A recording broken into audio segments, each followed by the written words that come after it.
Hey downtown van. Hey downtown van. Hey downtown van. Hey downtown van. Hey downtown van. Hey downtown van. You're listening to Hey Downtown Van, hosted by the Downtown Vancouver BIA.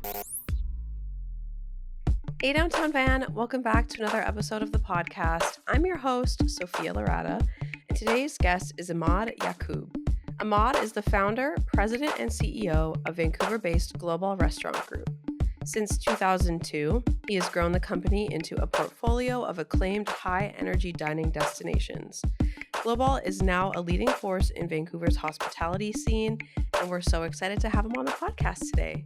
So we hope you enjoy this episode. All right, Emad, welcome to the podcast. Thank you so much for being here. Thank you so much for inviting me. Oh my God, of course. So for the people that don't know your backstory or your history, do you want to just introduce yourself a little bit? I'm Emad. I came to Canada when I was 19 years old. I didn't speak a word of English. I immigrated to Toronto. I looking for a job. Never thought I was going to be in the business, the restaurant business, or the hotel and restaurant business. I was just looking for a job, and I got a job as a kitchen helper at the Harbour Castle Hilton in Toronto. My job was every day to squeeze orange juice. Wow. Buckets of orange juice. Wow. $4.13 per hour. Wow. That was the wage that time. But it was a job like everybody else. The difference is I was 19 years old with tons of energy, and I have never looked at it as a job. So I kind of went in and put a clock on the wall and start timing myself every day. I want to beat my record every day because the job used to take about 6.5 hours. So because it's like buckets everywhere. The hotel is 900 rooms. Wow. So imagine you're in room service in the morning, the hotel is full. What's people order for breakfast? Over easy, a glass of orange juice and a coffee. It's squeezed by my hand. Wow. You know, you're sitting on the bar, you're ordering a screwdriver, squeezed by my hand. The buffet, they have these machines that you go in with your glass and you just fill up your glass of orange juice, squeezed by my hand. So it was just like, it was just like every day I have to do it. The guy that used to cover my days off, 6.5 hours. Wow. But I just took it like an Olympic challenge. So I went and built myself a box so I could, when I stand on it, it'll be exactly the same height of where is the machine when I'm putting my hand right and left to squeeze the orange juice. And well, it's dropped 6, 5, 4, 3, 2, an hour and 15 minutes. That's what was my timing. I was like the crazy orange squeezer. Wow. Yeah. So because I always was hungry for more, I started running around in the kitchen asking people, do you want a hand? Do you want a hand? Do you want a hand? And I never forget, I was standing beside a very known chef, becoming one of the top chefs in Canada. His name is Mark Tuitt. And I was beside him chopping mushrooms. And he looked at me and said, I don't know if I could swear, but I said, what is this shit? And I said to him, Chef, it's my first time to hold a knife in my hand. He said, do you think the people that pay $14 an omelet give a crap if it's your first time or not? And I think that's when my eyes open for the business. And I start understanding that the business is not just about speed, it's about perfection. So to make the story short, I moved very quickly up in the business, and I was a chef de cuisine of the King Edward by the age of 26. Executive chef of one of the top restaurants in Toronto by 27. Wow. And then I got recruited to run Joe Forte. Oh. So they came in to Toronto. They were interviewing some of the top chefs in Toronto, and I came in. They hired me to be the executive chef of Joe Forte. So that was 97. I came back. I came to Vancouver for the first time. Fell in love with the city, and I ran the restaurant for 2 years. And I was. I think what made me successful is when I was in Egypt, I was in university studying accounting. So I have a background strong in business, number and business. Yeah. And becoming a good chef, this combination becoming almost lethal because you understand the business very well. So I worked for 2 years, ran my ass off, and then I got fired. No. That was the first time in my life. At Joe Forte's? At Joe Forte's. No. And I think God rest his soul, he just passed away a couple of weeks ago, but Kenki, and he was one of the most brilliant people I work with. I probably would fire my own ass if I was working for myself right now. Because as a chef, sometimes we forget what we're hired for. It's not just about great food. It's about understanding the concept, understanding the client, understanding the environment. And I was go all my life. I want to be the best on everything. But sometimes you need to step back and look at the whole picture. Mm-hmm. You're a brush in a painting that make the painting show. So you could make the painting show, or you could destroy the whole painting. Yeah. I look at it from a perspective of I was watching a game of soccer last week, and it was Real Madrid against Barcelona. Barcelona is my team, so I was like, go Barcelona. Mm-hmm. Real Madrid have the best players on the planet, or that's Mbappe. Yep. But he's the best player on the planet. But in my opinion, he play individual. So individuality doesn't work. So maybe I needed to deserve to get kicked up the No, ass. no. Anyway, that actually allowed me to go on my own. So I wanted to open my own first restaurant. I didn't have that much money. I had $25,000 on my RSPs. My brother had 25 grand. My cousin had 25 grand. And we found a cafe in Toronto. So I flew back in Toronto and I opened my first place. We convinced the owner of the cafe, he was bleeding money. We convinced him to sell us the cafe for $92,000 on the idea we'll give you 50% now and 50% in 6 months. Wow. So it allowed me to have some cash flow to, to open the restaurants. And this is to anybody that want to open their own business. You know, don't look at the big companies and say, they all start from somewhere. Yeah. I never forget my first day owning my own restaurant, a heat wave in Toronto, the air condition break, and the sales was $415 that day. My rent alone was $375 Oh, wow. per day because it was a 10,500. Scary when That you is could scary. see that your rent is and the sales is down. I said, did Yeah. I made a big mistake? And so I never forget. I woke up at 6 a.m. I slapped my face a couple times in front of the mirror. I said, you could do it. You always been the guy that they used to call me a troubleshooter. When a business doesn't do well, they hire me, I fix it. Yeah. Even when I was at Joe's, I fixed the whole restaurant. I made him the best profit ever, the best food Wow. ever. I was too crazy. Like I want to do so much changes in the restaurant. You know, he coming in and the tablecloth is missing. And he said, why did we took out the tablecloth of the bistro tables? I said, bud, I just saved you $10,350. You know what I mean? Say Yeah. thank you. No, don't. I'm not going to say thank you. If you want to move the tablecloth, you should tell me you're going to change the tablecloth. It's a debate. So I had this always fire in me. So I never forget. Next day I showed up in the morning in that coffee shops. I went into the kitchen and I baked fresh muffins. I made sandwiches. We had this fridge for people could walk in and grab some salads and sandwich paninis and I made all this incredible stuff. And I grabbed a table bigger than this table, double the size of this table. I went on the street. I put the table. I put a pot of coffee and cups. And every person walking from my restaurant said, would you like a free coffee? And people said, yeah, sure. So they poured the coffee. What's the first thing they asked for? Cream and sugar. I had it all the way in the back of the restaurant so they could walk through the restaurant and could listen to the music, smelling the food that I just baked. And the people said, you know what? Thank you for the coffee. That muffin looked great. Let me have a muffin. Maybe I'll come back for lunch.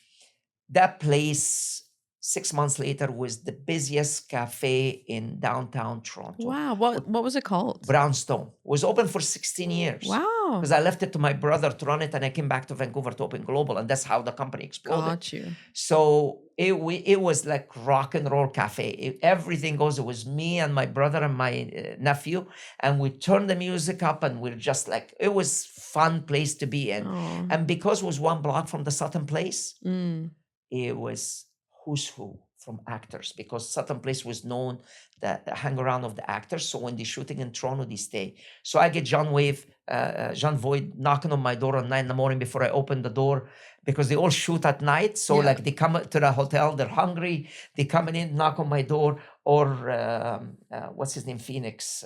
Joaquin Phoenix, before he'll be sitting in on a corner with his reading his part. Like every young actors, they'll be in our cafe. Well, things worked very well. We opened a restaurant next door. We call it Solon Young, but I had the itch to come back to Vancouver. Because Vancouver, I felt Vancouver was my home. So you come back and Start Glowbal. you start Glowbal. So Glowbal Restaurant Group has become one of the city's most recognized hospitality brands. What was your vision when it started, and how has it evolved over the years? First of all, nobody ever open a company and think that it's going to be $100 million. You know what I mean? Like I was happy just having a restaurant successful, doing something I really love, having a place that people keep coming back to. That was my most important thing. We got good at it. The place is very busy. I look at the people around me and I don't want them to leave. My general manager, my chef, or it was Sean that time, my bar manager, these guys were the core that we made Glowbal what it is. So we decided, if they don't want to leave, let's open another one and partner with them. And then let's open a third one and partner with them. Nice. It was a whole family environment, like all the way until Italian Kitchen. We had about 40 partners. Most of them worked for us. Wow. Everybody was investing in the company because I want everybody to be part of it. You know what I mean? Yeah. Then you get bigger, and it was very difficult after that. You get bigger, and then some of these young partners that you partner with, they're making very good money. So they're like, kind of, can I take the summer off? I'm going to go travel. Guys, I'm the old guy. Like the whole idea of bringing you in as a partner. I need your help. To not you want to take the summer off so I could write you checks of dividend all the time because they were living on their dividend and enjoying the summer. Wow. I'm the guy that I'm working 7 days a week. Yep. So the core groups, we came up to a point and said, okay, maybe we should buy everybody else and just keep the company for ourselves. And this is what we did when we were opening Black and Blue. And then we kept going that way. Now we're bringing some more new partners to the company because we have some incredible, talented executive team that we don't want to lose. So we want them to be part of it. So what's the secret, I think, is people forget what we're in the business for. I am going to tell you a little story that when I tell to people my orientation, I put a tear in my eyes. I was in Egypt, 92, doing a cruise down the Nile in one of these feluccas, not the big ships that they go down the Niles. And the idea of the felucca is 10, 15 people living on the felucca for 4 days. You stop every day in the morning, you go visit the temples. Cool. And then you see all these old temples in Egypt. And then you get back on the felucca, and then the felucca going down the Nile. Very peaceful. Yeah. There's no... That's before the internet. There's no TVs. There's nothing. You're eating with the group. You're bonding, and it was a group of tourists from United States and Canada. The guide on the tour group was my cousin from Egypt. Brilliant guide. He's Egyptologist. So he said to me, "You come into Egypt, come with me. This group they're all very interested in the history of Egypt. Come with me. We're going to have so much fun because they all speak English too. So because you get tourists from all over the world." We're doing one of these the second day. And then we're coming back, 9 a.m, coming back. Now, we haven't seen me for 7, 8 years. And he said to me, "Do you miss Egypt?" I said to him, I miss Egypt. And you know what I miss right now? A beautiful, hot mint tea with fresh mint. That's it. I said, "No problem." He goes in, knock on the door. This is a little town, village. Yeah. Maximum 500 people live in it. All farmers, 500 people. Knock, knock, knock, knock, knock. This old lady opened the door and she said, "Marhab, marhab, hi, hi, hi, hi." So he looked at her and said, "Ya Hagga," older lady, "we want to have some nice tea with mint." She said, "Sure, come on in." Aww. So we all get in and we all sitting down on the ground. And it's like the way that these houses was built, they have like the outlayers where you walk inside and then the house behind it. We call it hosh, where you're walking inside. And we're all sitting down and she's making tea. So I'm sitting beside him. So I nudge him on the side. I said, "This is part of the show." He said, "What are you talking about? We're Egyptians. We forgot that we're always hospitable." I said, "So you never met this woman before?" He said, "I never met this woman before. I just knocked on the door." That's the essence of Egyptians. We have always been part of the Silk Route. So always people from around the planet, when they're traveling from Asia to Europe or from Europe to Asia to India, they all stopped in Egypt. So we always had strangers in our houses that we invited them. Yeah. This is the essence of the restaurant business. And people forget this. If you open your door as guests in your house, as friends coming into your place, you don't expect, like we are in a business that is incredible. I tell that to my team. I said, we are in the only business that we invite people to our house, we cook for them, we look after them, and in their way out, they pay us for it. Yeah. You know what I mean? Like it's what else? And I I wouldn't know what to do in other bit. Like, I mean, I was in Faculty of Commerce to become an accounting. Yeah. I wouldn't be able to do that stuff. I can't sit still. My passion is welcoming people to my house, my home, what happened to be my restaurant. I love that. Look after them, and in their way out, they end up paying us for it. Yeah. That's the essence of the business. And because of that, I believe that's why Global Group is where we are. Because lots of people forget that and they treat customer like a numbers. And it drives me nuts because I try, because we have about 1,500 staff. Wow. So there's not all of them going to believe of what the CEO believe or what the executive team believe. And that's what we believe. I hate when I walk into my restaurant and I see the restaurant is so empty and there's somebody who's sitting on the worst table in the restaurant. And I pull my hostess and say, table 43, black and blue, was my worst table in the restaurant. I said, why did you sit at the table? The restaurant's empty, beautiful tables everywhere. It's 4 o'clock. We just opened the door. Oh, Emad, we're sold out tonight and they don't have a reservation. Well, if this was your best friend or your mom or your cousin surprised you and came to visit you, would you sit them at that table? No. No. You'll give them the best table. You will run to the manager and say, oh my God, my mom just came in to visit me. Aw. Can I do something special for her? We need to treat everybody like that. I love that. That's it. It's not a rocket science. It's not about the good food. It's not about the good service. Make people feel welcome. Yeah. They will always come back. 100%. And I have to say from personal experience, we've been to Italian kitchens so many times and Glowbal, but every time you go into Italian kitchen or whatever, you really do feel like you're being taken care of and the service is amazing and it's just the best experience. So, We're never going to be the best restaurant when it comes to food or the best service when it comes to service. There's always somebody better than you. But we're probably going to be the best people that will care. And it's one of my highlights. And you don't realize how much you impact people. yeah. When I was coming here, I was trying to dig in from my memories with the most impact. One of the things that said, what is impact the most about the business? Another story I'll give you, years and years ago, that's almost 20 years ago, Coast in Yaletown. I had Coast, I had Glowbal. And one of the things we do every night before the waiters leave, they collect business card, they write a handwritten thank you email, hand you card, there were 4 emails, handwritten card. And I go and stack of them and I put the stamp on it and throw it in the mail. And it used to cost me so much money because every month I'm spending $400 on stamps. That's a big number for a small company. We were a very small restaurant at that time. I received a letter. And I opened the letter and I'm reading in this letter, this customer that sent me a handwritten and said, I want to thank you about how incredible your company is.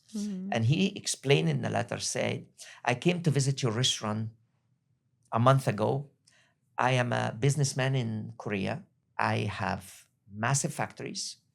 I came in, your restaurant was recommended. I came into the restaurant, the service was outstanding, the food was outstanding. And next day, I got a phone call from your hostess to find out how's everything. That was 20 years ago. We used to call it the callback. And I was actually surprised that I paid, I'm gone, and you're still worried about how I feel. I'm taking this philosophy of what you did with me to my meeting, to my team in Korea. Wow. I'm sitting in my office and I'm explaining to them when I see a letter from Canada, and I said, who do I know from Canada? Send their card. I opened the card and it's a thank you email from your waiter. I have put this card in a frame and I have it on my factory floor to teach people what service is all about. Wow. One person impact many. Yeah. This is the philosophy of our business. And if every person believed that it doesn't matter what your position is, if you could impact many in any job, forget about our business. Take this and work in a bank. Take this and becoming a doctor. Take this and becoming an engineer. If you treat people like that, the potential is huge. Well, yeah, it builds a connection and it makes people want to come back. So before the days of the email, like when you Yeah, go, when it's just letter and handwritten. that's how did you even get people's information to be able to Because send them people the money? give you business. We ask them, do you have a business card? Yeah, and we take the business card. It's not everybody going to give us a business card, right? Right. But everybody that make a reservation, we have their phone number. We call them. So every day the hostess will stand for 20 minutes, call back. I just want to check. I just want to check. How's everything? How's everything? That's amazing. And if there's a problem, we find out, because it's the whole idea is we should catch the problem before the problem before you leave. But then next day when you call, because some people sometimes they don't want to tell you how they feel, but In the on the moment. phone they will tell you. Yeah.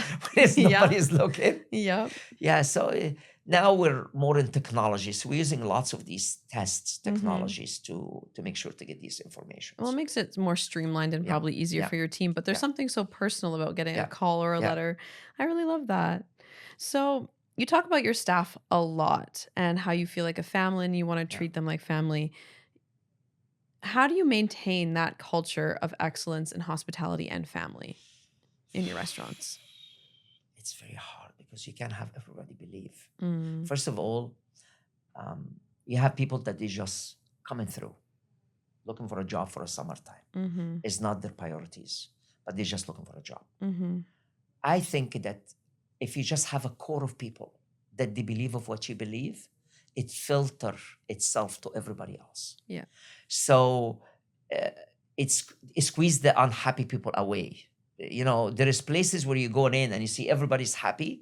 Because when we had our first restaurant, we used to be like this. We were a very small family. So, you know, the 10 of them, you know, we close for Christmas. I invite everybody to the house and I'm cooking for everybody. Cute. So it was like that. And I can't do that anymore, but I tried to do it all the time in my house. Now I built a big kitchen in my house that I built so I could invite everybody, my executive team, my GMs, and I'll cook for them and I'll have something for them. I'll fire a pizza oven and I'll put some pizzas. If people believe that, I think you start with the core and then the core going in with the philosophy to everybody else. And as long as you just keep on it and just keep on it and just keep on it.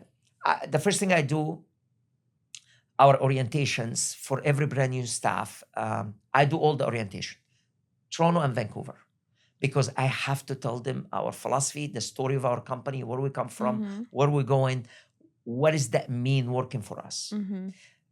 And I love not to miss one. And when I'm traveling, we push the inventory, so the orientation back.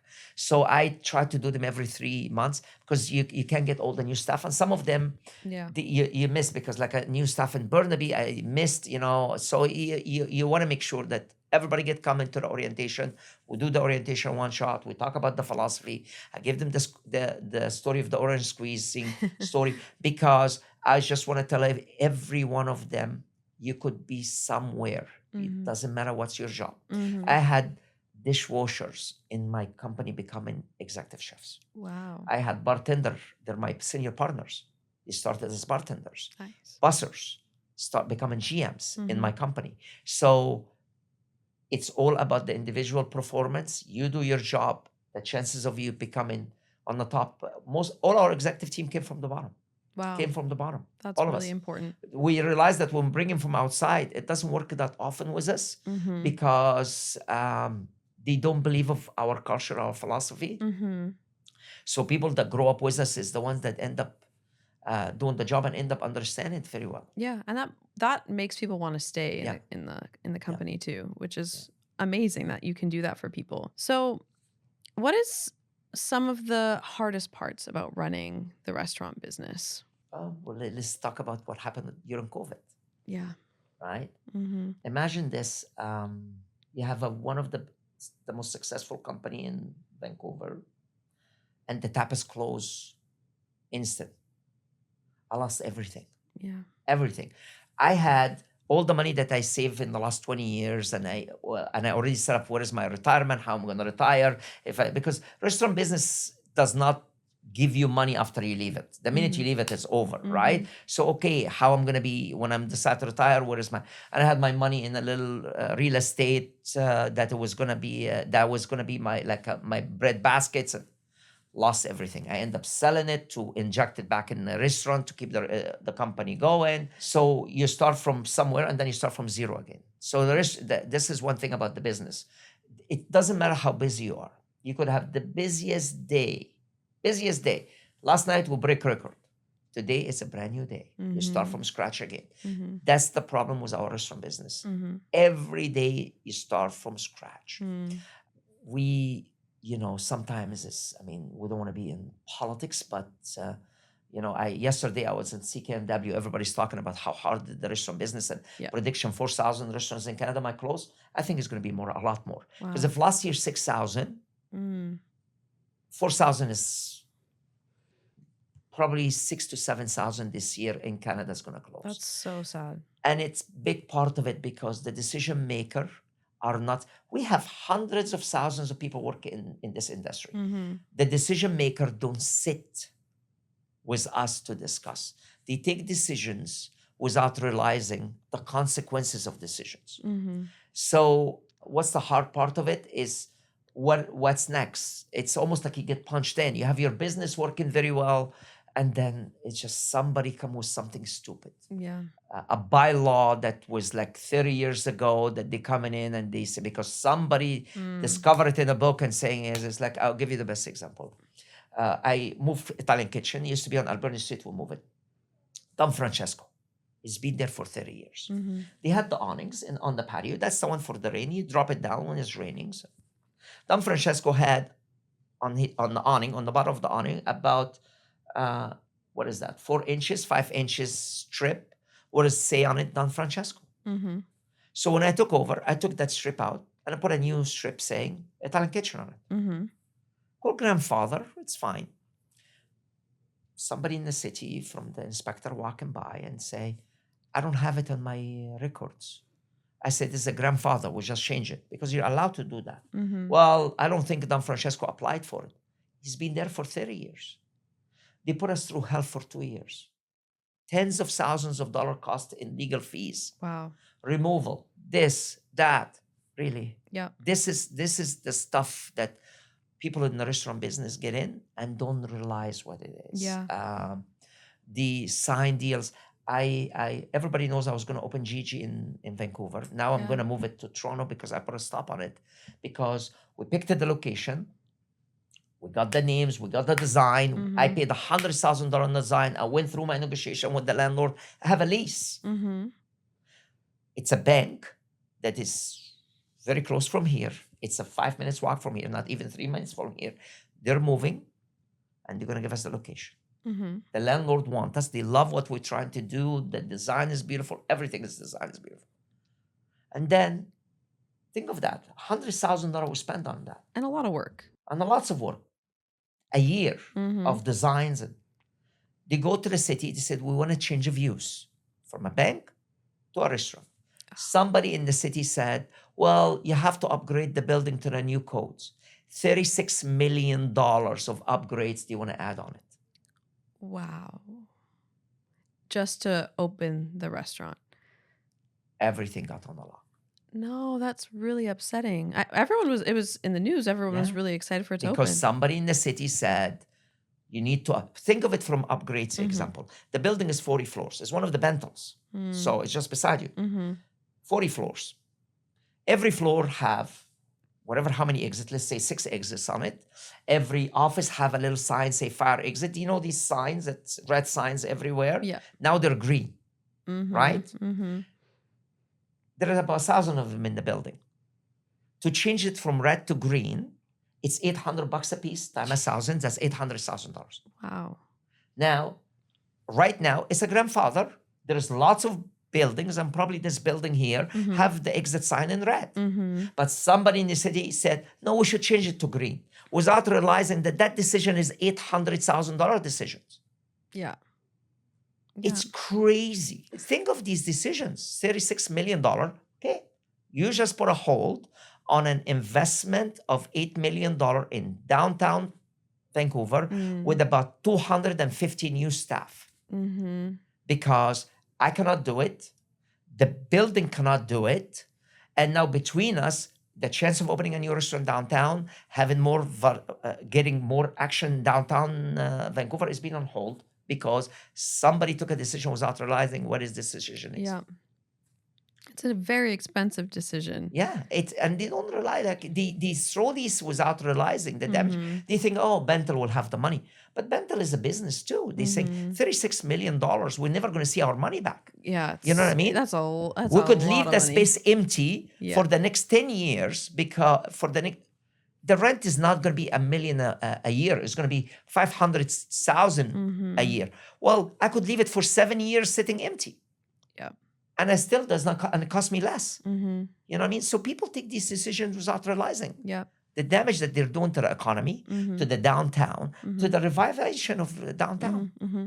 So I read the article that you did an interview for, and someone said that right now it feels worse than COVID. Is it consumers? No, it's the cost of everything got out of hand. The BC government in the last 3 years came up with massive decision that crippled the industry. People don't realize we're in the restaurant business, run, and forget about me. The big guy, the guy that have 2,000 staff. I could handle these damages that they're doing to us because so I'm not making 4% in profit, I'm making 2% in profit. My restaurant is the busiest in Vancouver, people coming through the door, we work hard, people come back. And even if we break even, I'm in the best job of my life, I love it. Yeah. It's the small business I'm worried about. I know friends of mine that they opened their own business. And I'll tell you, one of them told me the story. Very famous restaurant, Michelin restaurant. He said to me, Emad, I opened my dream restaurant because he used to work for me, that guy. He said, I opened my dream restaurant. And I used to make about $240,000 in profit a year. Wow. It was amazing for me. It's my dream restaurant. I don't work for anybody anymore, right? But I was working 6 days a week. I didn't see my kids. Yeah. Then I decided to get somebody to cover my days off. That's about $80,000. The $250 dropped by $80,000. That's a lot. Then my manager on the floor said, well, I can't work 6 days anymore. Let's get somebody to cover our days off and take it easier on ourselves. That's another $60,000. Then bosses dropped. Then we're saying it's okay, maybe we should get somebody to help us with prepping. That's another $50,000. Suddenly the $250 dropped to about $40,000. Wow. Then the government come up with certain decisions. Yeah. And extra long weekends that they added on us in December, in September. Like that alone, for me, it's $100,000. Wow. $100,000 come from the bottom line. So if I have a restaurant making $200,000 in profit, 50% of that restaurant is gone. It's like you lost 50% of your restaurant in one decision. So government come up with these decisions without realizing the consequences. So these guys now, and it's not just him, it's other people in small business, they're telling me, I am working 7 days a week now instead of 6. 15 hours a day because I cannot afford to have somebody to cover my days off. Yep. Because everything went up. The gas, I used to, at Black and Blue, the big, beautiful fireplaces, we used to spend $8,000 a month on gas. Wow. It's 22 right now. That's crazy. From 8 to 22. That's huge. So that's one thing. I walk around. Like yesterday, 2 days ago, I was in Glowbal, and I pulled up my manager on the side because we have all these heaters, and they look beautiful. When you walk outside, they look gorgeous. They do. But I'm walking and I said, you have 11 heaters are on. We don't have anybody on the patio. Each heater costs you $45 4 hours. That's a $500 a day. It's a 2 managers. Crazy.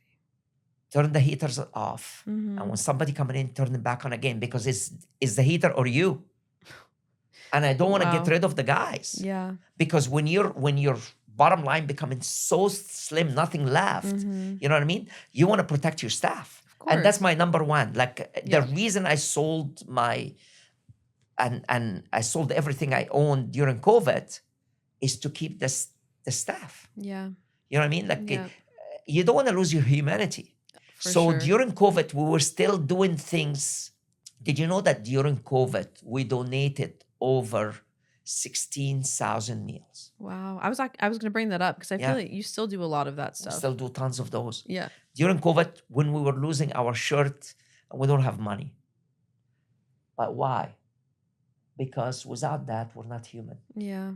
You need to leave the world better than what you got. Yeah. And that's my belief. I was watching it one day on Instagram. Somebody's cleaning a counter in a washroom, and the person asked him, "Why are you doing that?" He said, "Well, imagine if everybody left a place that they got into better than what they how they got it. So true. How is the world will be?" Mm-hmm. That's it. So we still have to do. So even when we're losing money, we have a commitment to the city. We need to do that. So maybe someone would ask you then, Emad, why do you keep going? It's how I was brought up. Mm-hmm. I watched my father work in 3 jobs to give me the Levi jeans Mm-hmm. that time was what equal of a month's salary for himself. Wow. Like my sadness in life is I never got a chance to pay it back to my parents because they both passed away Mm-hmm. when I was young. Mm-hmm. That's the only thing that's sad for me. Yeah. Which is understandable. Yeah. But I'm sure they're proud. I'm sure they're happy. 100%. Yeah. How could they not be? You've built such an amazing company. That's a job. That's a job. We never do it for the money. We do it for a reason. You wake up in the morning. Mm-hmm. So you wake up in the morning, what else can we do today? That's what kept you going. My wife make fun. I said to her one day, when I'm gonna retire, honey, she said to me, your kids is, because I have younger kids now. Yeah. I have my older kids are in university. My younger kids, my twins is 5 years old. She looked at me and she said, how are they gonna know the value of work if they see you sitting home all day long? I said, Wow. that mean I need to work for another 20 years? She said, No. okay, 18. I said, okay, maybe 18 then. Wow. I'm 61. Wow. Yeah. You've accomplished a lot in 61 years. So why was it Vancouver that was calling you? Because you moved back to Toronto and then... I love Vancouver. Vancouver reminds me of Alexandria. As an Egyptian, Alexandria is have a very close place to my heart because in Vancouver you feel the water in every direction. Mm-hmm. Alexandria is like this. It's like walking down one of these streets knowing that you're going to hit the water I love and you're that. going to be in front of the beach. Mm-hmm. So I fall in love with Vancouver. I love Vancouver, the weather, everything about Vancouver. Toronto, when I was growing up in Toronto, it was a very go, Mm-hmm. and it was very rough that time. Toronto changed a lot, but Vancouver was, people were Friendly. smiling and friendly. So it really fit my personality too, right? Mm-hmm. So I made a home in it and loved it. But Toronto still is the machine of Canada. Yeah. That's why we're really investing in Toronto right now because our business in Toronto does very, very well for us. Yeah. Well, I hope that you can open Gigi's here. I hope, but things need to a little bit change in the next couple of years. Yeah. Well, we have the municipal election coming up in Yeah. October. So Yeah, that's the 36 million. But the other part of what like I said, I put an offer. I was at CKNW yesterday because they were asking about restaurants not doing it. I put an offer, said, sit with us. To the premier, I said, sit with us, ask us. How can they help us, right? What have they done in the last 3 years that damage our business? They really damage it in a way that, I don't want to get into the specifics Yeah, that's fine. of what he did, but it's decisions that,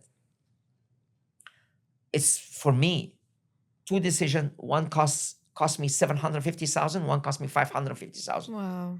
So he wiped up 50% of the company of the books. So if these restaurants are profitable, it's technically, instead of owning 9 restaurants, I own 4 right now Wow. because of the decision he did. Wow. So imagine the smaller businesses that they're putting things on credit card. Yeah. He's really hurting them very hard. Well, I hope that they take the time to sit Because down he's with not you. they're not gonna realize the consequences of it. I mean, I don't want to make it gloom and gloom to everybody, but because of our business, we see everybody. So we see the builders, the developer, the very known developers in the city. These guys, each one of them have 5 to 6 towers a year they're working on. Yeah. Everybody's saying we're putting a hold. You might see cranes everywhere, but this is things that signed 5, 6 years ago that they still develop. When they put in hold my brother-in-law, ex-brother-in-law, is a very famous architect. He said to me that all the projects in Vancouver is being put on hold. And he's the guy that will design an average 20 to 30 towers a year. Wow. He will average design 20 to 30 towers a year. So think of each tower, how many drywallers, Yeah. how many electricians, Mm-hmm. how many plumbers that they work on these towers. Mm-hmm. When these towers stop being built, this is when you get a massive, massive problem in BC. And if we don't get these changes very quickly, they're not going to, it will be too late, because even if they charge, it's changing the laws and to do things differently, by the time you started developing a tower, the tower will take 3 years. I don't want to make it gloom and gloom, but that's what's going to happen. Yeah. Okay, so that means the drywaller are going to get a job in 3 years that just lost his job today, Mm-hmm. because there's nobody's building, so nobody hiring drywallers. Yeah. We're crossing our fingers. We're crossing our fingers. We're setting up our company for the storm. That's when people say it's a lot worse than COVID, because it's because you could feel it. You could feel the average check. So because we're a very test of how the consumers are. Yeah. You know, we have people walking through the doors, but they might not be ordering the expensive bottle of wine. They're going into the cheaper bottle of wine. They might not ordering the steak. They're ordering the happy hour menus. They still, human want to go out and interact. So they want to go out. They're just watching their dollars. And that filter to everything else. The filter to the suppliers chain, the filter to the, filter to everything. So what can consumers do then to help restaurants Just and visit small your businesses? neighborhood. Yeah. Visit your neighborhood. Support your neighborhood. Like me personally, I don't go to Starbucks anymore. You know what I mean? I'll go to the cafes on the corner. Yeah. You know, I will not go to Starbucks. I need to support the neighborhood. I mean, even that we look as a big conglomerate, but we're still You're still neighborhood. small businesses. We're still Vancouver-based company. Yeah. Vancouver first. Yep, 100% agreed with you. So, what are you looking forward to in the next few years? Doom and gloom aside. No, I you know what? I don't want to make it sound as doom and gloom, because I have always seen the cup half full. So it doesn't matter. Like, I mean, during COVID, like I said, things were collapsing on our head. I'll tell you a story of COVID. We shut down. All the restaurants are shut down. I put up a table of 6-footers, 3 of them in a row. And this is in the old days when we used to hand sign every check. Wow. So I have stacks of checks. Think of stacks of checks like that size, as long as this room. Crazy. Right? And every day we walk in, me and Jack, and we look at the checks and we say, okay, we only have $3 million in bank. We were losing $100,000 a day for 41 days straight. So we decide, okay, because we want to make sure that when we open, suppliers coming in, the suppliers don't not send us. So we said, okay, send the meat supplier from Black and Blue today. Send the meat supplier from 4 days from now from Italian Kitchen. So every 4 days they will receive a check from us. Every supplier that way, knowing that we don't have enough money in the account to cover the liabilities and opening the restaurant back. That was the doom.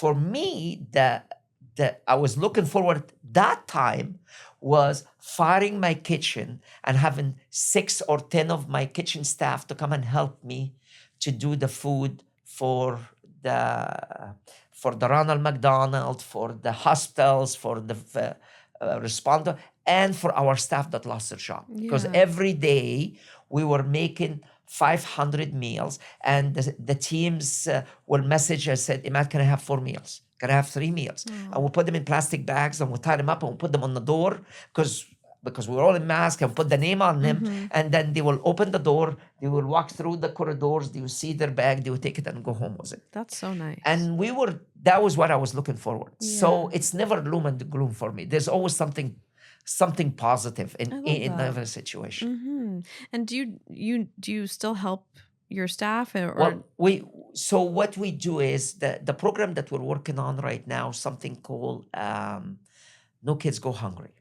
So I do a rotation between, because our team work very hard and I don't want to add more work on them.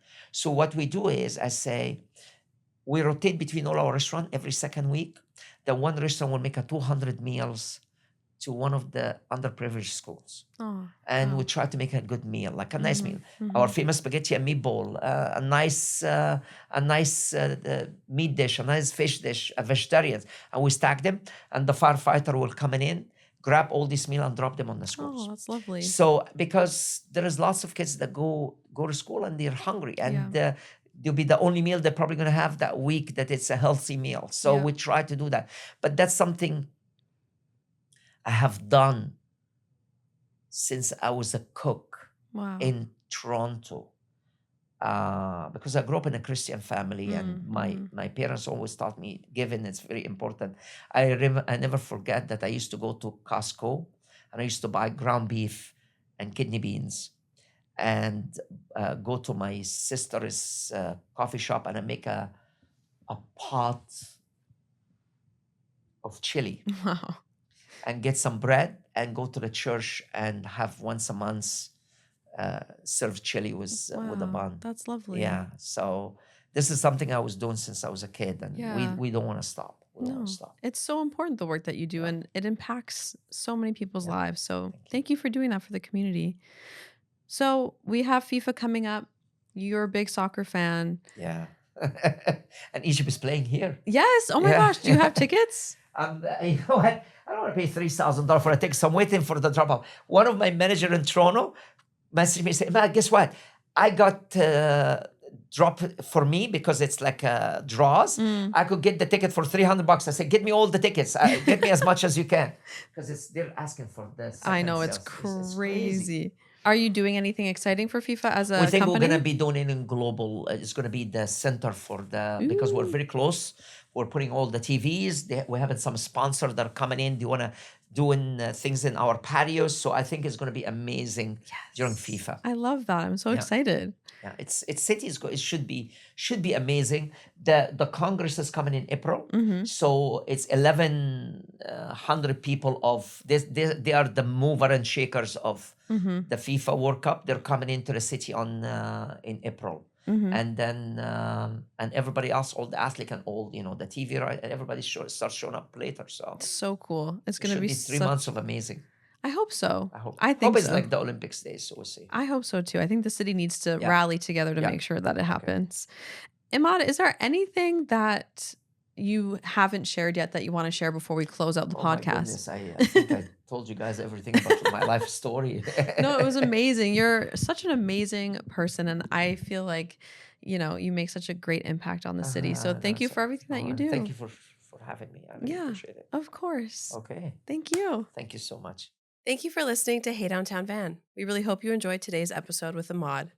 If you'd like to learn more about our organization and all that we do, you can visit our website, dtvan.ca, or you can follow along with the podcast at Hey Downtown Van. And if you're watching this on YouTube, Spotify, or streaming it on Apple Podcasts, make sure to hit that subscribe button. Thank you for listening.